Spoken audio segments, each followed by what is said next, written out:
ನಮಸ್ಕಾರ ಸರ್. ನಮಸ್ಕಾರ ಗುರು. ಇಂದಿನ ನಮ್ಮ ಪಯಣ ಆನವಟ್ಟಿಯ ವೆಂಕಟಾಪುರದ ಕಡೆಗೆ. ಇಲ್ಲಿ ವಾಸವಾಗಿರುವಂಥ ಶ್ರೀಯುತ ಗೋವಿಂದಪ್ಪ ಗುರುಗಳನ್ನ ಭೇಟಿಯಾದ ಕ್ಷಣ ನಮ್ಮೆಲ್ಲರನ್ನು ಅತ್ಯಂತ ಆತ್ಮೀಯತೆಯಿಂದ ಬರಮಾಡಿಕೊಂಡು ಅತಿಥಿ ಸತ್ಕಾರವನ್ನು ಕೂಡ ಮಾಡಿದರು. ನಮ್ಮ ಗುರುವಂದನಾ ಕಾರ್ಯಕ್ರಮದ ಸುದ್ದಿಯನ್ನು ಕೇಳಿ ಗುರುವಂದನಾ ಕಾರ್ಯಕ್ರಮ ಅತ್ಯಂತ ಅವಶ್ಯಕ, ಗುರು ಮತ್ತು ಶಿಷ್ಯರ ಸಂಬಂಧವನ್ನು ಮತ್ತಷ್ಟು ಗಟ್ಟಿಗೊಳಿಸುತ್ತದೆ ಎಂಬುದನ್ನು ವ್ಯಕ್ತಪಡಿಸುತ್ತಾ ನಮ್ಮೊಂದಿಗೆ ಮಾತುಕತೆಯನ್ನು ಕೂಡ ಮಾಡಿದರು. ನಮ್ಮ ಕಾರ್ಯಕ್ರಮಕ್ಕೆ ಅವರನ್ನು ತುಂಬು ಹೃದಯದಿಂದ ಆಹ್ವಾನಿಸಲಾಯಿತು. ಈಗ ಅವರು ನಮ್ಮೊಂದಿಗೆ ಏನೆಲ್ಲ ಮಾತನಾಡಿದ್ದಾರೆ ಎಂಬುದನ್ನು ಅವರ ಬಾಯಿಂದನೇ ಕೇಳೋಣ ಬನ್ನಿ. ಸರ್, ನಾವು ಗುರುವಂದನಾ ಕಾರ್ಯಕ್ರಮವನ್ನು ಆಯೋಜನೆ ಮಾಡಿದ್ದೇವೆ ಅಂತ ಮೊದಲನೇದಾಗಿ ಗೊತ್ತಾದಾಗ ನಿಮಗೆ ಏನು ಅನಿಸ್ತು? ಮೊದಲು ಗುರುವಂದನಾ ಕಾರ್ಯಕ್ರಮವನ್ನು ಆಯೋಜನೆ ಮಾಡಿದ್ದೀನಿ ಸರ್ ಅಂತೇಳಿ ನನಗೆ ಫೋನ್ ಬಂತು.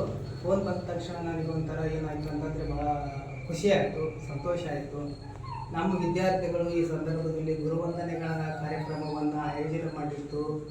ಆಮೇಲೆ ಗುರುಗಳನ್ನು ಸ್ಮರಿಸ್ತಾ ಇದ್ದಾರಲ್ಲ ಅಂತೇಳಿ ಇಡೀ ನಮ್ಮ ಆನವಟ್ಟಿ ಸುತ್ತಮುತ್ತ ಜನರಿಗೆಲ್ಲರಿಗೂ ಮತ್ತು ಎಲ್ಲ ಶಾಲಾ ಕಾಲೇಜುಗಳಿಗೆಲ್ಲರಿಗೂ ಟೀಚರ್ಗಳಿಗೆಲ್ಲರಿಗೂ ಅದೊಂಥರ ರೋಮಾಂಚನವಾಗಿರ್ತಕ್ಕಂಥ ಕಾರ್ಯಕ್ರಮ ಅಂತ ಅವ್ರಿಗೆಲ್ಲ ಅನಿಸಿರ್ಬೇಕು.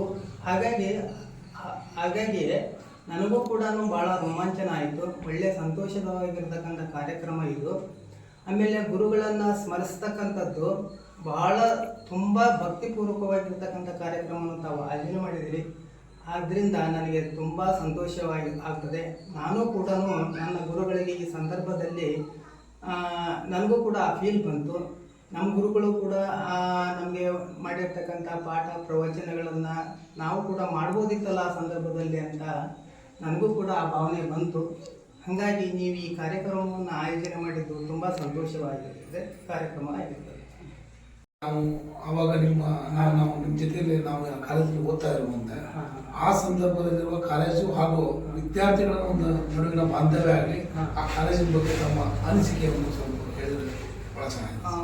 ನಾನು ಪ್ರಥಮವಾಗಿ ಆನವಟ್ಟಿ ಜೂನಿಯರ್ ಕಾಲೇಜಿಗೆ ರಾಜ್ಯಶಾಸ್ತ್ರದ ಉಪನ್ಯಾಸಕನಾಗಿ ಅತಿಥಿ ಉಪನ್ಯಾಸಕನಾಗಿ ಬಂದಿರ್ತಕ್ಕಂಥ ಸಂದರ್ಭದಲ್ಲಿ ಫಸ್ಟ್ ಬ್ಯಾಚೇ ನೀವಾಗಿದ್ರಿ. ನಾನು ನಿಮಗೆ ಪಾಠ ಮಾಡ್ತಕ್ಕಂಥ ಸಂದರ್ಭದಲ್ಲಿ ನಿಮ್ಮನ್ನು ನೋಡಿ ಭಾಳ ಖುಷಿಯಿಂದ ಪಾಠ ಮಾಡ್ತಾ ಇದ್ದೆ. ನೀವು ಕೂಡ ಒಳ್ಳೆಯ ರೀತಿಯಿಂದ ಸ್ಪಂದಿಸ್ತಾ ಇದ್ರಿ. ಆ ಸಂದರ್ಭದಲ್ಲಿ ನಿಮ್ಮೆಲ್ಲರನ್ನು ನೋಡಿ ಭಾಳ ಸಂತೋಷವೂ ಕೂಡ ಆಗಿತ್ತು. ಈಗ ಬೆಳೆದು ದೊಡ್ಡವರಾಗಿ ಈ ಒಂದು ಗುರುವಂದನಾ ಕಾರ್ಯಕ್ರಮವನ್ನು ಹಮ್ಮಿಕೊಂಡಿದ್ದು ಭಾಳ ಸಂತೋಷದಾಯಕವಾಗಿರ್ತಕ್ಕಂಥ ವಿಷಯ. ಆಮೇಲೆ ಗುರು ಶಿಷ್ಯರ ಸಂಬಂಧದ ಬಗ್ಗೆ ನಾನು ನಿಮಗೆ ಹೇಳ್ಬೇಕಂತಂದರೆ, ಯಾವುದೇ ಗುರುವು ಕೂಡ ವಿದ್ಯಾರ್ಥಿಗಳ ಪಾಠ ಪ್ರವಚನಗಳನ್ನು ಸರಿಯಾಗಿ ಕೇಳಬೇಕು, ಸರಿಯಾಗಿ ಅವರು ಮುಂದೆ ಬರಬೇಕು ಅಂತಕ್ಕಂಥದ್ದೇ ಪ್ರತಿಯೊಬ್ಬ ಗುರುವಿನ ಉದ್ದೇಶ. ಪ್ರಾಮಾಣಿಕವಾಗಿರ್ತಕ್ಕಂಥ ಗುರುವಿನ ಉದ್ದೇಶವಾಗಿರುತ್ತೆ. ಆ ನಿಟ್ಟಿನಲ್ಲಿ ನೀವು ಪ್ರಾಮಾಣಿಕವಾಗಿ ಕಲಿತು ಉನ್ನತ ವ್ಯಾಸಂಗವನ್ನು ಮಾಡಿ ಉನ್ನತ ಹುದ್ದೆಯಲ್ಲಿದ್ದೀರಿ. ಕೆಲವರು ತಮ್ಮ ವೃತ್ತಿ ಬದುಕಿನಲ್ಲಿ ನಕ್ಷತ್ರಗಳಂತೆ ಮಿನುಗುತ್ತಿದ್ದೀರಿ.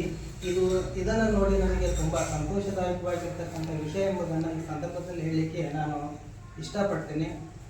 ತಾವು ಇನ್ನು ಮುಂದೆಯೂ ಕೂಡ ಸಮಾಜ ನಮಗೆ ಅನೇಕ ಸವಲತ್ತುಗಳನ್ನು ಕೊಟ್ಟು ನಮ್ಮನ್ನು ಈ ಮಟ್ಟಕ್ಕೆ ಬೆಳೆಸಿರ್ತದೆ.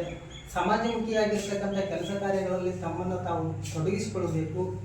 ನಿಮ್ಮ ಕುಟುಂಬವನ್ನು ಒಳ್ಳೆಯ ರೀತಿಯಿಂದ ಪ್ರೀತಿಯಿಂದ ಕಾಣಬೇಕು. ಅದೇ ರೀತಿಯಾಗಿ ಗುರುಗಳನ್ನು ಇನ್ನು ಮುಂದೆ ಕೂಡ ಒಳ್ಳೆಯ ರೀತಿಯಿಂದ ಕಂಡು ಸಮಾಜದ ಒಂದು ಒಳ್ಳೆಯ ವ್ಯಕ್ತಿಗಳಾಗಿ ತಾವು ಮುಂದುವರಿಬೇಕು ಅಂತಕ್ಕಂಥದ್ದು ನನ್ನ ಆಶಯವಾಗಿರ್ತದೆ. ಹಾಗೆ ನಾನು ಮಾಡಿರ್ತಕ್ಕಂಥ ಪಾಠಗಳು ತಮಗೆ ಸಂಪೂರ್ಣವಾಗಿ ತಿಳಿದಿರ್ತದೆ. ಆಮೇಲೆ ಒಳ್ಳೆಯ ವಿದ್ಯಾವಂತರಾಗಿದ್ದೀರಿ ಎಂಬುದಾಗಿ ನನ್ನ ಅನಿಸಿಕೆ ಆಗಿರ್ತದೆ. ಧನ್ಯವಾದಗಳು ಸರ್. ಭಾಳ